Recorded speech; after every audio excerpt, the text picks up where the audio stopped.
Hey everyone, happy Tuesday. Recently in a service, Keckle said, and I was going to go fetch for the clip, but really, it's too late. If you want it, I will find it for you, but if anybody's been in the service, they've heard it. I played it recently on something. But anyway, he said something, he was kind of mocking the preachers that say, offer I'm paraphrasing, like a retirement program, or there's nothing like at the end of my life. And he said, well, work harder and save your money, which is just the pat answer for everything since the beginning of time with this group. I mean, seriously, what does that even mean? How does that provide comfort or help to someone who's possibly working hard? I don't know why anyone would think, after being in this organization, that there's some sort of, benefit at the end of it all. So that got me thinking. I actually went to the NTCC website, which you see the front page here, the top of it, where it talks about the history. And as you can see, the first thing is it began. The last thing is a 50-year looking over the 50 years of the organization. The one before that is Davis's death. And what's in between? It's just a bunch of buildings that were built and established, buildings, properties. That is what this group is about. So the funny thing, the most hilarious thing I found, I was taking screenshots of the bylaws, and I thought I was going to go through them at a later time. I'm sure I have them, but if I think I don't, I just go ahead and take them. And look at this. I'm just going to let you see each page. I remember reading this a long time ago, like maybe when we first got to the Bible school in 1992. I remember reading the handbook or something that we had to go through, and something we read, there were bylaws. I think it was that, but I can't be sure if it was after we graduated or before that. So I got down to that one part, and it all came back to me, how I remembered reading that and thinking of some of the older people at the time. Like, oh, they'll have something to look forward to. And seems like the only thing they've made good on is, if you look at one of the last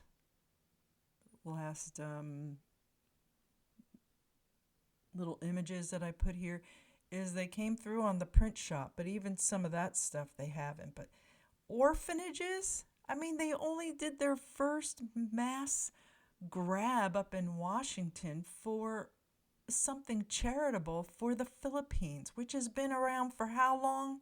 I love to tell, Pastor Davis was over in the Philippines. Yeah, and it took till 2023 for you to help those people. Any of us who have lived there knows it's abject poverty. It's a third world country. It's cemetery, orphanages, old age homes. It's insane. They still have it up on their website. I guess there's a future. I mean, they have all those buildings in Graham, right? They started throwing up buildings when we were there. I have pictures of the old fellowship hall where the new church is up there on the hill. And, there was the library, the Lena Limpert, the little church, the office, the education building, the fellowship hall, tear it down, put up a new chapel. The one house, I don't know if that's still used for little babies in children's church. And then the new fellowship hall. It's mind-blowing. These people are like, oh, can we put another building up? And then what happens to all those other ones? It's a joke. This is what's important to them. There's not one mention in their history about their massive outreaches to souls. It's not about going into all the world and preach the gospel. It didn't say go into all the world and buy properties and set up buildings. And the things they talked about in this conference, we're going to get this building and fix it up. It's right by the flight line. Who cares? Who cares? And when I say that, I mean relatively speaking, in relation to all the other stuff, the fear they try to throw down in you that you're going to lose your salvation if you don't get in those four walls, the way they break you down, that you're not doing good enough. There is no anguish, agony for souls to reach them, that it's the premier thing. It's not what it's about. It's not what it's about. And I've been listening to message across the organization. You can do the same thing. They're out there, Facebook, YouTube. Go look at them. Go listen. See what's important. Money, tithing, money.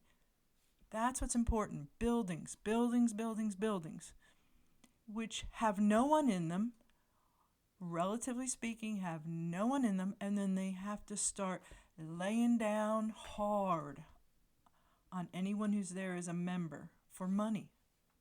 It's really gross. You have to see how gross it is, don't you? There's not one word about souls and the lost and this last great move on earth, right? With this, and they're dwindling in numbers. And we saw that at this conference. I still don't know why they turned the cameras around, but he did. And we saw. There's nobody there. There's crickets. When we left the Bible school in 2005 to go to Virginia, there were 2 services Sunday morning because there were so many people. We had to be split up by the alphabet, I think like A to M and M to Z, something like that. You didn't get to see some people with a different last name until usually the nighttime service, because then a lot of visitors didn't come back. And now they may need to move down to that small chapel. Seriously. And the last part I found there, not too long ago, I was doing some research online, and I found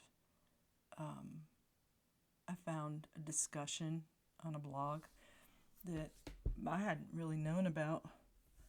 I think it might have been after we moved south to South Carolina, and I noticed Vic Johansson's talked about.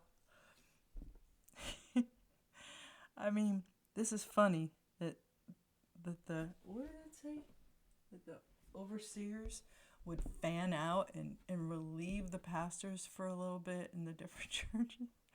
I mean, the first time they announced a vacation, it was in Fausto, right? In Fausto, of all people, up at the Bible school. Oh my, you just can't make this stuff up. You can't. There's nothing to make up. It's just right out there. And they are so insulated from the world as far as reality goes, and critical thinking and putting things in perspective, that they don't get it. And that's one more thing that Vic mentions there from a conference. And he wasn't the only one there. There's others that corroborated it. You need how many people to witness the same event, right? And there you go. One more thing said just to say it. I have a bachelor's degree. You know what it takes to get a bachelor's degree? You don't have a bachelor's degree. Give it up. Stop lying.